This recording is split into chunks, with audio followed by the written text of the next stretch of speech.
Well, one thing I that I'm kind of referring to is you mentioned Guy and Towns, and that style of music that's definitely different than the Hank Thompsons and stuff like that. So when you're getting to that style of music, and I hear that big time in your cuts and in your catalog now, that had to be very eye opening for a songwriter, right? Like when did your inspiration to start writing start happening?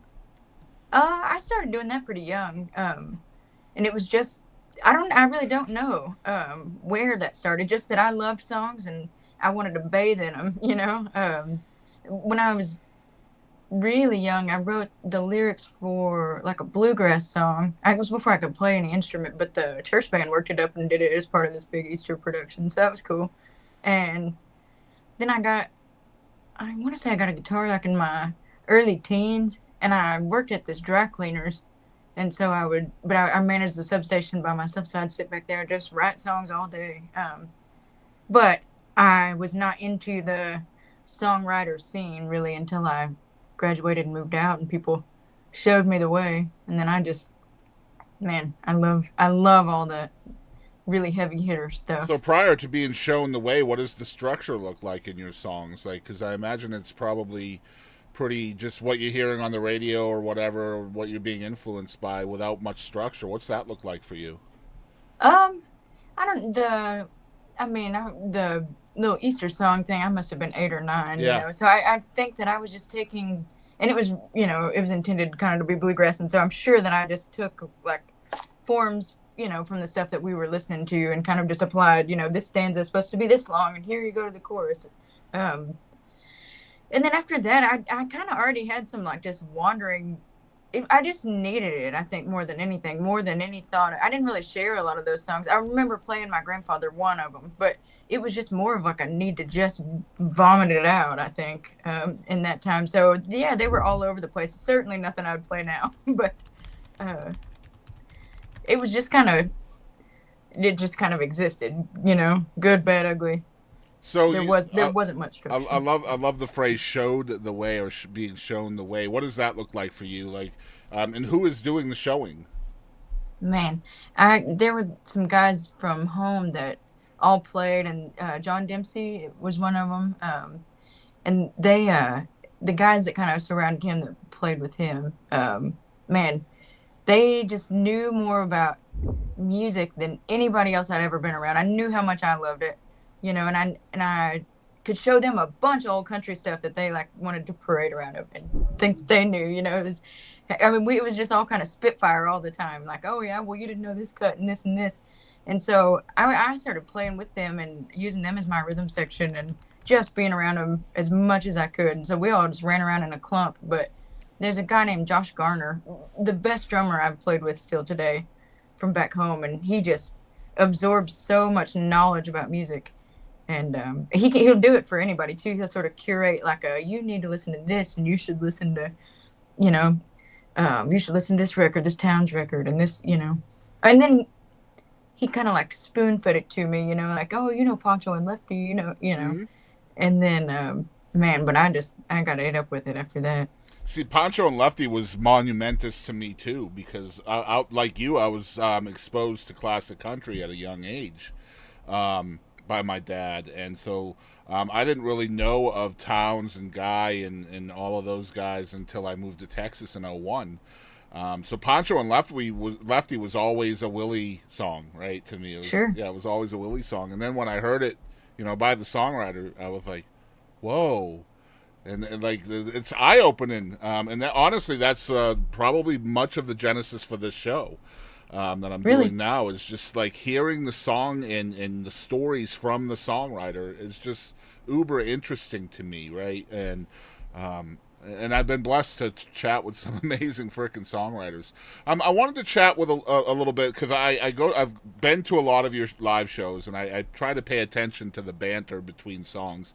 And I hear you talking about the Gimble family a lot. I want you to tell us the impact of the Gimble family on you as an artist and as a writer. Man, it's weird you said that. I just saw him like last weekend. I guess the Gimble was part of the band that played. That's a whole other thing. But their daughter Emily, Marilyn, just called me. She's playing like 2 blocks from where I live tonight here. in town. But I so I grew up playing and wanting to do the thing, and I'd gone to a Western swing camp in West Texas that was some kind of. I had my other grandfather, not the one I was raised with, was like real slick and starch and silver bellied kind of guy, and he worked in real estate. And he somehow finagled for me to go to this Western swing camp without asking me about it, whether I wanted to go or not, as part of this real estate deal with a guy that was really into it. Like, well, I got this granddaughter that plays. And so I got suckered in to go into this thing, and it was so awesome. Tommy Alsop ended up being my guitar instructor, and he was like an original Cricket with Buddy Holly, and he played on a bunch of those early Capitol records. Incredible guitar player. He was the instructor. So I met him and another fiddle player named Bob Boatwright. And I just turned 19, so I was old enough to like stay up late with the grown-ups and be around for the jams. And they got me drunk as a skunk on this homemade wine. And it was like I was being indoctrinated.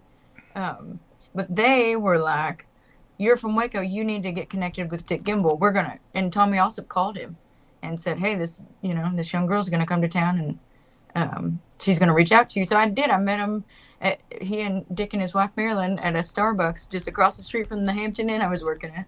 And I got a little money together when I graduated high school, and I wanted to make a demo.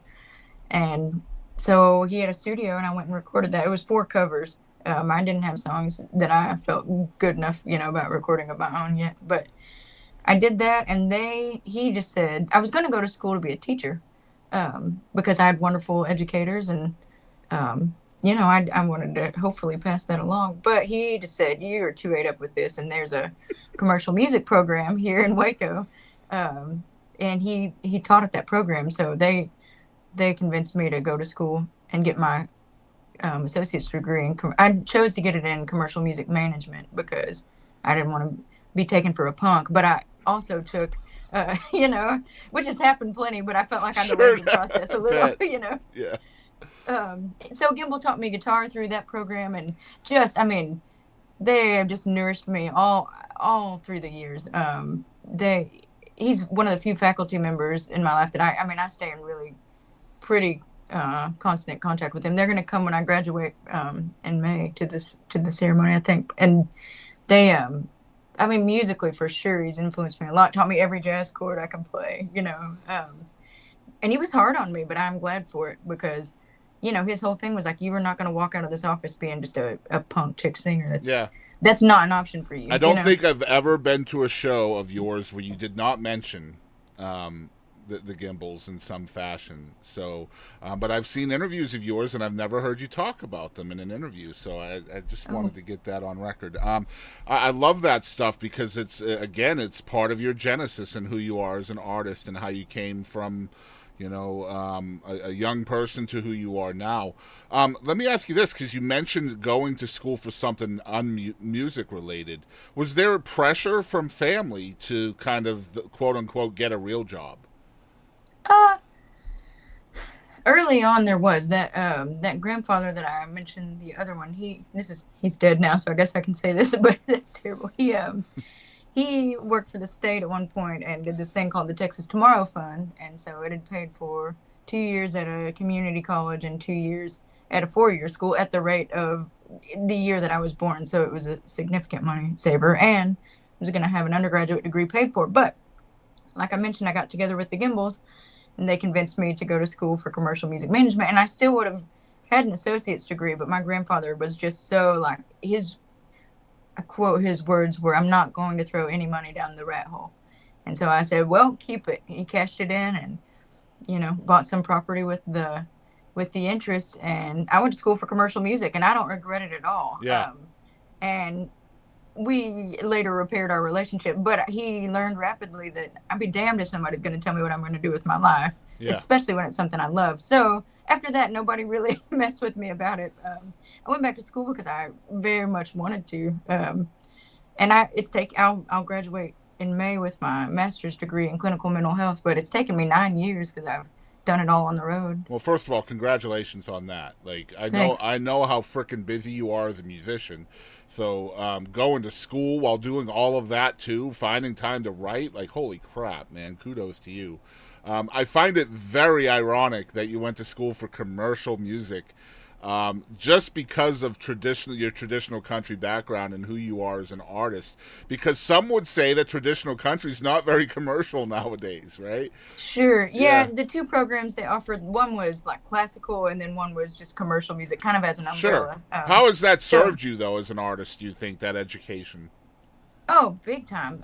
Being able to, part of our coursework was building a press kit and learning how streaming had just kind of really started, learning how those royalties trickle down, learning about, digital distribution, learning, um, yeah, just all how to promote yourself, how to handle yourself when you approach booking, how to manage a band. They had ensemble courses, and I was part of a country band every semester I was there because I loved it. But also, it taught you how to navigate those things.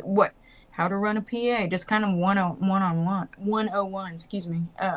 So yeah, I mean, I still today I use it every day. And when I signed my publishing deal here, I called Gimble to kind of walk through it, and he was like, "You've done it." I negotiated my deal by myself, and I ran over it with him, and then my friend Erin Enderlin, who's, she's had a lot and for a time owned her own pub company, so I wanted to be sure that I had it right. But there's no way that people get taken here every day. Mm-hmm. Yeah. So I feel really lucky to at least be equipped with enough knowledge to know I need to be asking questions. Yeah, I don't want people to get the wrong idea either. I'm a huge traditional country music fan, and it's coming back. It is more commercial now than it ever used to be for a long time.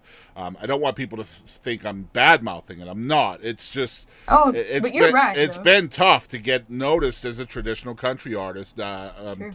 until recently, and I think people like Sierra Farrell and Zach Top and Hmm. people are bringing it back, and thank God for that.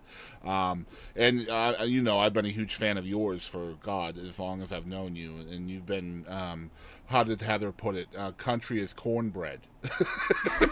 Yeah, So that's